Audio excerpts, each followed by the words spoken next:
The sphere was impenetrable, unwavering against both Eijirou and Katsuki's magic and the little weapons they carried. A couple hours of hacking at the swirling black force field did nothing but drain your energy. Eijirou suggested using his fire, however Katsuki wasn't sure whether that would do anything more than eat up their oxygen. At a point, Eijirou and you surrendered to the hard ground and watched Katsuki rage against the inanimate cage. He was feral, exploding his hands and smashing his fists, all for the sphere to silently still stand. Eijirou and you look on worriedly as Katsuki bristled and fumed like a beast bolted in chains. When you caught specks of blood on his knuckles, you'd finally had enough. You stood up and tried to place your hand on his shoulder to stop him from charging forward again, but he whipped around and grabbed your hand tightly in his. "Don't touch me," he growled, his eyes dangerous like wildfire. "It's pointless," you say, softly, trying not to cringe back from his aggression. "You don't know that," he shouted, his hand clenching around yours so hard you were afraid it might break something. Eijirou rose as well. "Let go of them, Katsuki, you're hurting them." Katsuki let go in the next instant, a look of surprise breaking through the anger briefly, as though he didn't realize how hard he'd gripped, until Eijirou said something. He turned away from you, his jaw clenched with annoyance. "Fine, I'll stop," he gritted out, and plopped onto the ground. "And apologize to the traveler for nearly breaking their hand," Eijirou growled. "That's okay," you try to say, but Katsuki snaps. "It's not okay." His tongue flicks over his teeth and his hands fall back onto the dentless sphere.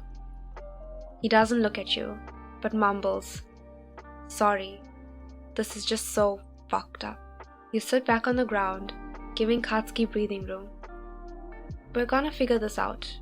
We've been through worse." "This is different," Katsuki grumbles. "Who did you kill anyway?" Eijirou asks curiously. "Some Fae Lord?" "I did her a fucking favor, the ungrateful bitch," Katsuki curses. "Around the time we were fooling around, the Fae Council was busy getting their asses kissed by this Fae Lord. Don't even remember his name. He was trying to bribe his way into a high position in the court, whispering in their ears that Camie was unfit to rule alone and should marry to better suit the Night Court's agenda. She was furious and was going to assassinate him quietly to avoid the whole ordeal entirely, but the moron picked the fight with me. What was I supposed to do? Let the bastard kill me? So I killed him and escaped. I didn't think it would cause enough of a mess to warrant this type of response from that bitch." "This does seem like an overreaction," you comment. "I mean, if she was just going to kill him anyway." "Maybe we should rest for a few hours," Eijirou suggests. "We can figure out what to do after, with fresh minds." "Fine, whatever," Katsuki said, facing the rock walls. Eijirou laid down, extending his wing on the ground. "Here, traveler, sleep on my wing. The ground is cold." No, I'll hurt it," you reply. "It's just like sleeping on an arm, but bigger," Eijirou explained, smiling. It was times like this that you appreciate Eijirou's uncanny ability to ease your anxiety. "If you're sure," you reply, laying next to him. Katsuki is next to you, leaning on the force field, his eyes closed. But even after time passes, sleep evades you. Something Eijirou could sense effortlessly. He felt the twinge of his muscle on his wing as he turned to face you. "Traveler?" he called softly. "You're not sleeping?" You blink your eyes open, meeting his that glimmered even in the darkness. The green flame spread across the circumference of the cavern did little more than allow you to see the person in front of you. "I'm trying," you reply. "Are you scared?" he asked. And you pursed your lips. You glanced behind you at Katsuki. His breathing was even, and he didn't so much as twitch when they spoke. Perhaps all the attacks on the sphere tired him out enough to sleep. "I'm a little, you admit. Camie, the queen, is powerful. If we can't find a way out of here, what will she do to me? We're not leaving you here, Eijirou says sternly. In any other circumstance, the tone would leave no room for question. And there wasn't any. No room for question and no other choice for Katsuki. He had long since stopped despising you, and you were beginning to feel that maybe he looked at you with a similar softness that he casts on Eijirou. But no matter how much he may have warmed up to you, between saving Eijirou and you, he would save Eijirou. This time, resting was just postponing the inevitable. At the very least, Katsuki had done everything in his power to try and break the field, and that would have to be enough. Telling Eijirou all of this would do nothing but incite a fight, so all you say is, "Alright, Eijirou, I'm going to try and get some sleep." This time, you did fall asleep. Eijirou shifted closer, his warmth lulling you, his hands finding its way into your hair. This had become a nervous habit of his, something he would miss dearly once you leave. And you were going to leave. He would make sure of it. "I know you're awake, Katsuki," he says to the silence. Eijirou looks up to find Katsuki staring at his boots, impassive. "I know what you're thinking," Eijirou speaks quietly. "I know you will choose me and leave them here, but we can't. We have to find a way to save them." Katsuki's jaw clenched. "Would you rather I kiss them and leave you here?" he asks bluntly.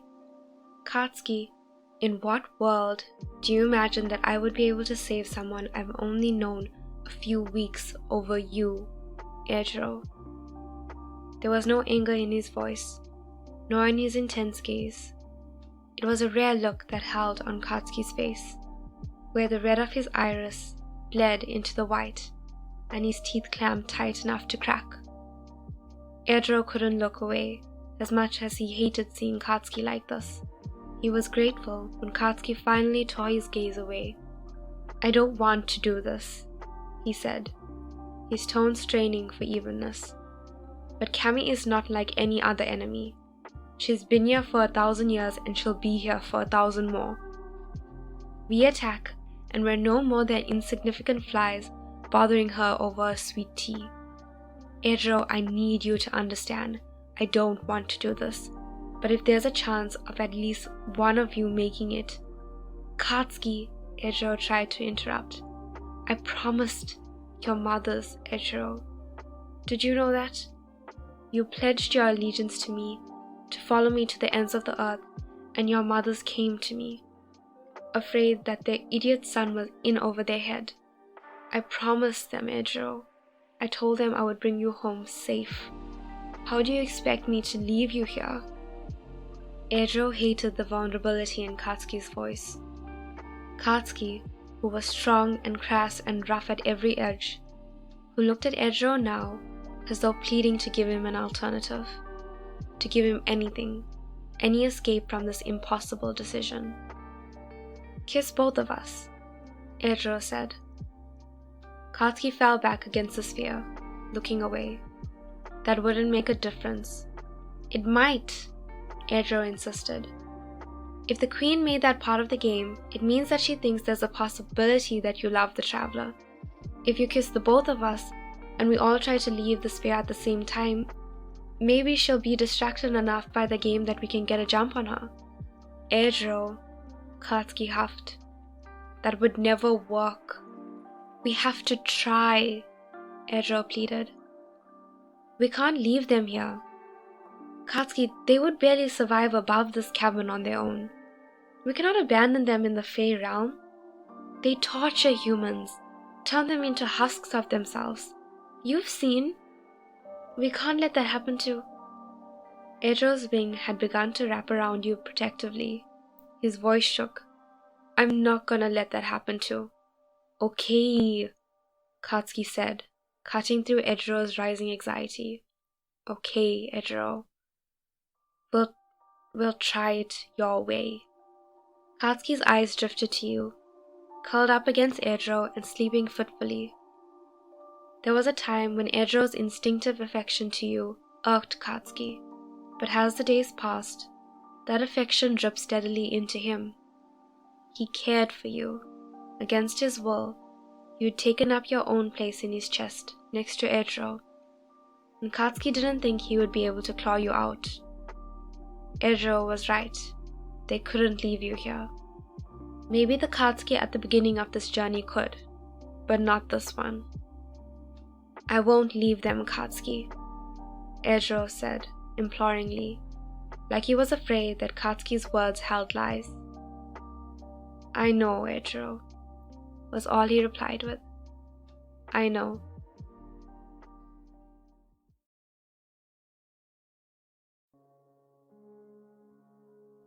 Waking came with the hope that the day before had just been a dream. That was a common occurrence since you'd fallen into this world, waking and expecting everything to have been cooked up in your mind.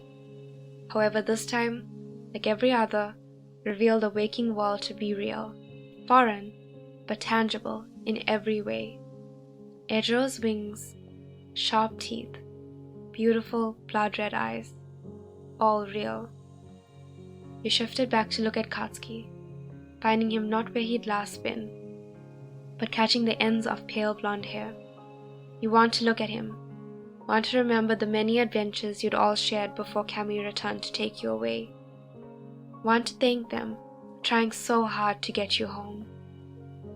Hey, you turn back to see Eijirou, awake and smiling at you. We're not leaving you here, he says, so calm and reassuring, it's a struggle to not get your hopes up. We have a plan, Katsuki says, rising up.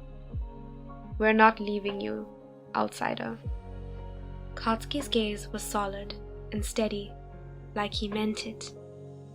You nod, overcome with emotions. Katsuki wasn't obligated to save you. In fact, sacrificing you to save Eijirou must have been his plan A. But he was willing to risk his friend, his loyal and selfless companion, to save you. The plan was simple, if not a lot presumptuous. Katsuki would kiss the both of you, drawing suspense in the moment. The three of you would try to leave the sphere at the same time, keeping Camie's attention, with the hope that she would be distracted. Hope was the foundation and the finish of the plan, the foolish drive that spurred it along. But they were going to try anyway, and hope not to be killed in the process. Katsuki's leg bounced like a jackhammer. Eijirou's tail swished anxiously, and you couldn't sit still even if someone offered you a couple bars of gold to do so. They were nervous, so much so that it was a relief when the stone rippled, and Camie stepped through. If possible, the queen's appearance was more magnificent than last you'd seen her. Her dress was flowing, like the butterfly ground, but this one had a pure white base, covered with plucked night tulips pressed into the fabric. A low-cut v-neck exposed her cleavage, and a glittering onyx necklace that complemented its counterparts at her ears, and most importantly, the one on her head. The striking crown that adorned her head completed her presence as a compelling, all-powerful monarch, and thereby subtly diminished the probability of success of their plan. So, have you made your decision, Katsuki? Camie asked. She didn't approach the sphere like they'd expected, which narrowed the time she would be distracted. I have, Katsuki growled, grinding his teeth. Well, don't let me stop you, she smiled condescendingly. Katsuki glared at Camie a second longer, communicating his hatred, and then turned to you. You watched the fire fade a little, softening into a flame. Despite the dire situation, your heart thumped rapidly as Katsuki leaned in. Neither of your eyes closed. Your gazes locked, unbroken even as Katsuki pressed his lips to yours. Short, but gentle. When he pulled away and paused, still, you could not tear your eyes from the deep pools of red. You felt as though you were searching for something that was not at surface level. But this was no time to find hidden treasures. Katsuki turned to Eijirou. This kiss was different. When Katsuki pressed forward, Eijirou's eyes fell shut. The moment stretched, but couldn't have lasted more than a second longer than yours. Katsuki watched the slight hitch in Eijirou's breath and how he blinked his eyes open when he pulled away. This treasure was not so easily hidden, but could not be opened yet. It was much too early, and the wine was not aged. Katsuki then turned to the sphere, the swirling black, unchanged, and standing tauntingly. You and Eijirou took your places at his sides, raising your hands in planned hesitance. You catch Camie's sharp eyes, focused not on your faces, but the three hands, all an inch away from the answer she craved. You all pushed forward, and Eijirou and Katsuki leaped. A wave of scales flared on Eijirou's skin as he shifted. His wings broadened, his horns extend, and his teeth lengthen. A mid-shift that held the clear message of predator and danger. His roar was all the warning given before fire barreled to Camie. Katsuki was not far behind, propelled forward by his explosions and cupping his hands together for a concentrated shot. The queen remained unfazed. She smiled, the tips of her lips curling venomously. Then her eyes sparked a rich forest green.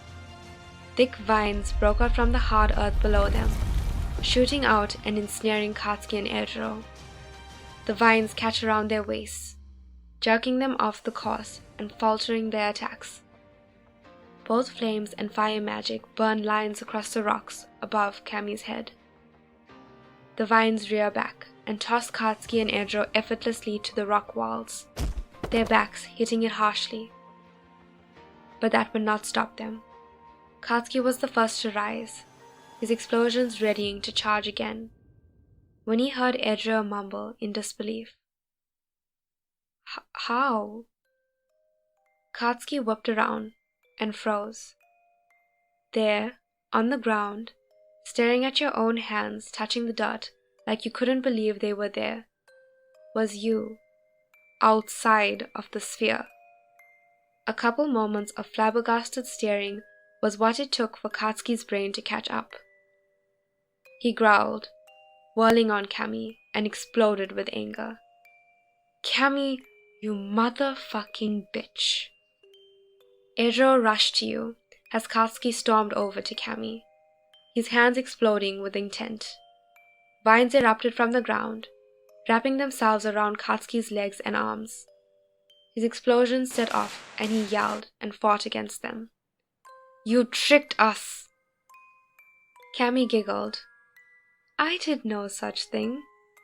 Honestly, Katsuki, did I say that the three of you wouldn't be able to leave if you tried to after the day was up? You said only the one I love the most would be able to leave, Katsuki fumed. Love is not a quantifiable thing, Katsuki. How small-minded of you, dear. Camie sighed, as though exasperated. You've become rather daft in our time apart. I'm afraid I've grown bored of this game. Kindly vacate immediately. The vines grabbed you so suddenly you yelped. It wrapped around your arms and propelled you up.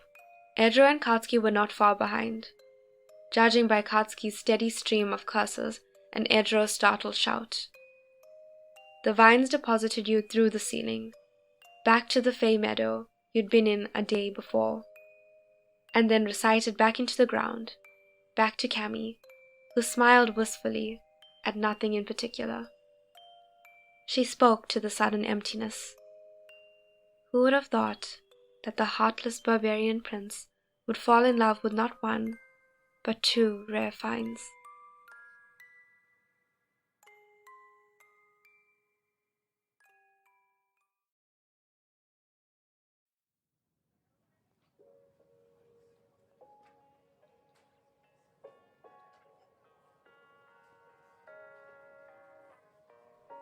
Katsuki thumped his fist into the ground, angrily demanding that Camie pay for the time that they had lost on her ridiculous game, while Eijirou attempted to placate him.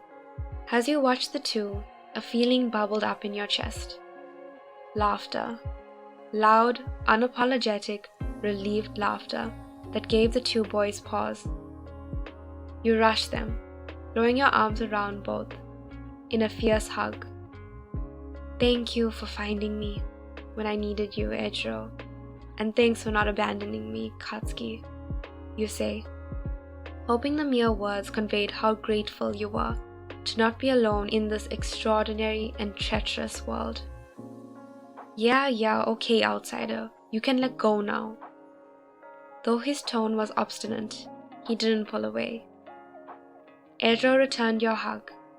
You're welcome, traveler. We're gonna get you home. Okay, enough with the mushy nonsense. We need to get back and make sure all our stuff is still there, Katsuki gripes. You release them, smiling softly as Katsuki attempts to hide the pink tints at his ears. He leads the way back to the campsite.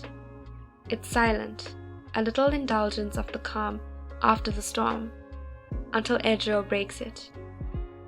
You know, Katsuki, I get you have your charms and things, but I can't believe you slept with a woman like that. I mean, what did she even see in you? He joked. Shut it, shitty hair, or else I might just sacrifice you to the Faes in the meadow.